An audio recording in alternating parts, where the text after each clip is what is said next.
If you were watching the election special last night, you probably, or listening on CBC Radio 1, you would have heard some familiar voices. Our political panel was tracking the results after covering the campaign all month, and they joined me again this morning. CBC's Adam Hunter had to stand up all night near that giant map and explain things to us about the results as they were coming in, and it took some time. Murray Mandryk writes a column for the Regina Leader Post, and he joins me with toothpicks in his eyes this morning. Good morning to you both. Good morning. Well, thank you for carrying me. What stands out to you this morning, having had 60 or 90 minutes of sleep to reflect? I think, once the results started coming in and the NDP was gaining in Regina and Saskatoon, that showed me that there was a change happening. And Carla Beck said it's time for change. And that message was, I think, heard by voters in the two cities. And we'll wait on some final results here. But the NDP's near a sweep in both cities. And they're knocking off cabinet ministers. They're knocking off names like Bronwyn Eyre. Paul Merriman still, that's not a final, but he's in trouble in Saskatoon. In Regina, Laura Ross, Christine Tell, similar story to Paul Merriman, in more trouble than him as far as the vote count goes. And Scott Moe already lost a handful of cabinet ministers, plus people who had left cabinet who've been there forever, like Gord Wine and Don Morgan. Dustin Duncan's out, Donna Hartbauer's out, Don McMorris, Joe Hargrave. And you're going to have to put a lot of rookies into cabinet, and that is a tight legislature now. We're looking at potentially, 33-ish for the Sask Party when they elect a speaker. If this NDP can flip Westview, which is 31 votes right now on mail-in ballots, so it's fascinating, Stephanie. And I think it's just it is a signal that there is a change in Saskatchewan. What stands out to you?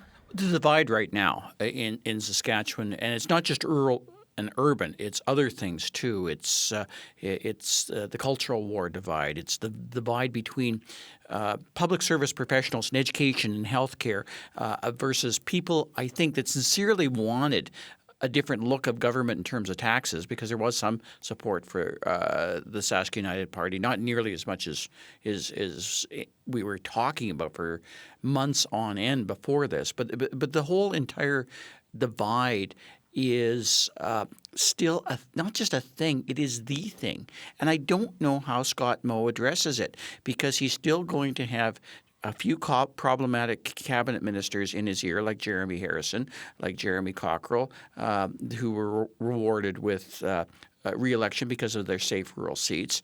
The message that you lost in urban Saskatchewan was certainly not lost on him. And I did like a lot of things he said last night in his speech, particularly about healthcare and education, because those were the issues.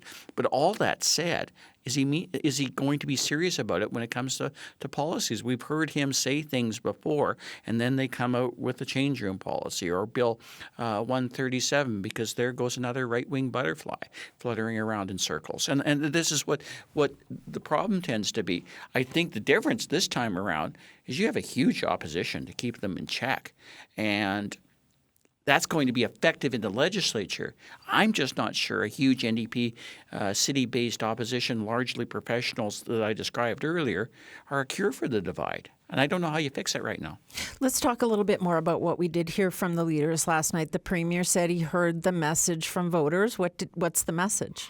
It's a different message than 4 years ago, because 4 years ago he said, I heard the message, but we all think he was referring to the Buffalo Party. And he shouted them out, right? And he shouted them out, and they finished second in 4 races in rural Saskatchewan, which were super safe seats from the Saskatchewan Party. They were not a factor last night. As Murray mentioned, the Sask United Party was not a factor last night. The NDP was the second place finisher everywhere, including rural Saskatchewan. Their vote split is still not what the NDP wants. But I think Scott Moe, as Murray said, he couldn't be as rah-rah as he wanted to be. He did that 4 years ago in front of an empty room in COVID. Last night, because it was so late, because we don't have electronic vote tabulators, something the Saskatchewan Party voted against. That's why we're waiting so long for those votes to come in. He had to wait until after midnight to talk to a room in his hometown.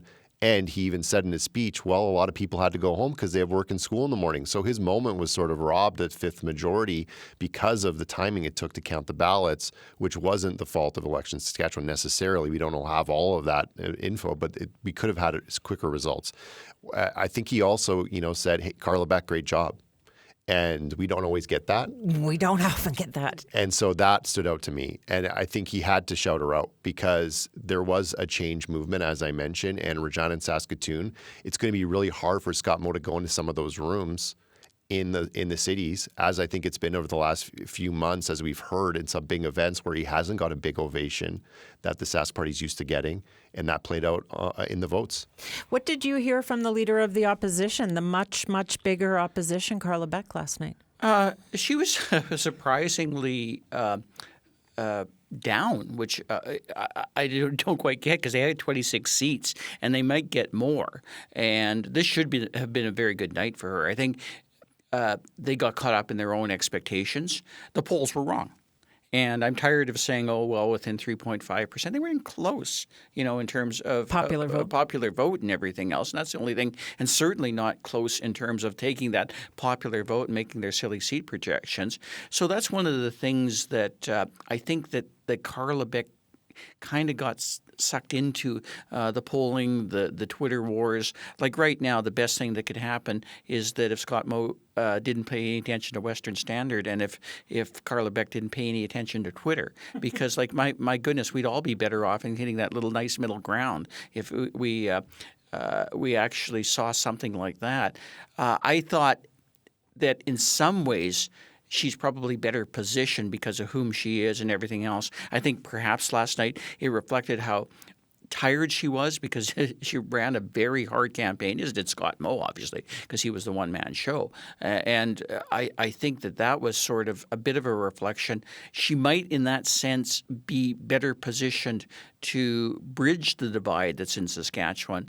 But I think that Scott Moe is probably, if he does the right thing and stops listening to the wrong people, as Adam said, you had your moment taken away because you listen to a minister who has conspiracy theories about vote tabulation. You messed up on Bill 37 because you put your trust in a non-lawyer justice minister who I think got a pretty loud message from those academic lawyers that she's so talked about in such a condescending way. And I think that some of that was translatable. It was less translatable in rural Saskatchewan, where obviously issues like the carbon tax and everything else that the Sask Party government was doing that they liked were more predominant, and they were able to overlook the problems like healthcare and everything and re-vote for this party. Why they kept going on about hospital closures 30 years ago is now evident, because rural Saskatchewan is older and people remember. But there's a changing urban Saskatchewan. And Scott Moe has to adjust to that change. And Carla Beck still has to somehow bridge the fact that rural Saskatchewan kind of has the same issues with the NDP they always had. And maybe there's newer, younger people replacing older people who carry on those same issues. And I don't know how either party necessarily does that. So maybe that's why they both sounded so damn down last night. I have no solutions to them as how they can fix that either. Thanks very much, you guys, for coming in again this morning. Yeah, thanks for staying awake for our listeners. And you'll be back on Friday, and then we'll have had a few more days to digest and hear what others have said. I'm just going to sleep here. It's okay. Just curl up under the table, Murray. I've got a little pillow down there.